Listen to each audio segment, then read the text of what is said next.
ગુજરાત રાજ્યમાં જે રીતે હોસ્પિટલોમાં ડોક્ટરોથી માંડીને આરોગ્ય વિભાગના કર્મચારીઓની કરતૂત આચરી રહ્યા છે તે જોતા રાજ્ય આરોગ્ય વિભાગ સામે લોકો ફિટકાર વરસાવી રહ્યા છે। ગુજરાતમાં આરોગ્ય ક્ષેત્રે કેટલીક હદે પોલમપોલ ચાલે છે તે ખ્યાતિકાંડ પછી નસબંધી કાંડ પરથી સાબિત થઈ રહ્યું છે। મળતી માહિતી અનુસાર મહેસાણા જિલ્લાના નવા સેઠાવી ગામમાં 30 વર્ષીય યુવક ગોવિંદ દંતાણી નાઈક પછી લગ્ન થવાના હતા અને લીંબુ જામફળની વાડીમાં મજૂરીની લાલચ આપી નસબંધી કરી દેવામાં આવી હતી। આ ઘટના હજુ લોકો ભૂલ્યા નથી। ત્યાં આ જ વિસ્તારમાં જમનાપુરમાં એક 30 વર્ષીય પરણિત યુવકની બારોબાર નસબંધી કરી દેવામાં આવી છે। આ ઘટનાને પગલે રાજ્ય આરોગ્ય વિભાગ શંકાની આંગળી ચિંતાઈ છે।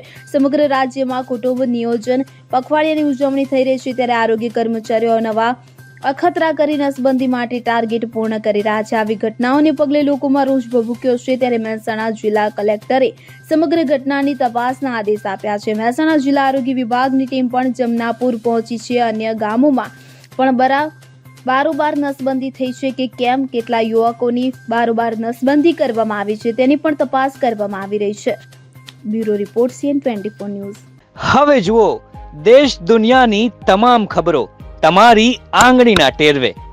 ઉઠાવો મોબાઈલ અને Google Play Store પરથી ડાઉનલોડ કરો અમારી CN24 ન્યૂઝ મોબાઈલ એપ।